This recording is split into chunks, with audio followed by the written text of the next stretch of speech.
Hello, my name is Michaela. I am currently a junior. I am studying education with going towards a 4th through 8th core certification. A talent that I have, it's like a hobby. I enjoy singing. I literally love singing, whether it's at church and I'm singing worship music, whether I'm in my kitchen cooking or like cleaning up. I love singing, especially like musical songs, Broadway, worship music, rock music, literally anything. I just find enjoyment in it. I enjoy playing instruments. Currently, I know how to play the piano, but I'm definitely working on it. If I could switch places with anyone in the world for a week, it would honestly be a famous singer on tour. Maybe someone like Adele, Sabrina Carpenter, just really seeing how tour life is as a singer. And like you're trying on different outfits, you have to wear something different every night, then you're walking and seeing a whole crowd waiting for you to sing. Like that sounds so intense, but so fun at the same time. So really switching places with a famous person for a week. And if it wasn't a famous person, it would definitely be like a animal in the ocean. Definitely something bigger so I'm not getting eaten, but really so that I can explore the ocean. Like that sounds amazing. Just like seeing what's down there, different creatures that's down there. I would definitely be an animal in the ocean so I could just explore it. It's like a whole new world. So I would definitely do that. Currently, a favorite song that I have is What Is This Feeling from Wicked. Every single time I turn on that song, it makes me happy. Just the banter between Elphaba and Glinda and then the ensemble coming in, so like powerful and good. Like that song just makes me always in a good mood, especially when I'm walking to campus, walking to my classes. I just have a new like pump in my step. Just it's such a good song, especially when my sister or my friends are here and I can sing it with one of them because it's like two parts. So I'm like, oh, I can like recreate it. So it's very cool.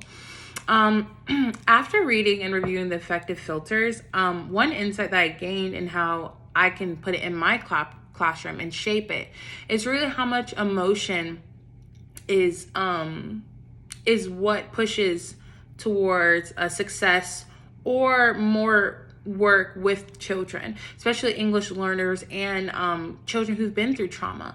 Because definitely with like when I read about English learners, when it heightens, that's when stress comes in. They can disassociate. They can not be engaged in the classroom in what they're supposed to be learning because they're scared of like if they mess up a word or they don't know what to say. So what I would really do in my classroom is really make a supportive environment for them, and knowing as the adult in my classroom, instead of them beating themselves up, I would lift them back up and really say, hey, we're in this together. Redirect them and just help them, and knowing that mistakes are made so that we can grow. Not fixing their words, but really showing it as an example so that they don't think, oh, I'm messing up again, but hey, I'm going to fix this so I can do it better next time. Making them know that these are steps. They don't have to fix everything at once, and really knowing that I'm going to be here the whole time. I would also try to like put them in certain groups so that they can have supportive friends. I feel like being friends with other kids around you, that's going to be that's definitely going to be a big step because you already have your group of people that you feel comfortable with, also with a teacher that's going to support you as well. I really enjoyed that the teacher in the video for kids who have been through trauma, instead of saying why aren't they doing good or bad things, the real question is why are they doing this, what is happening, and making sure that you are helping them, because you want to make sure that a kid's emotions can be expressed. And sometimes they don't know how to express them.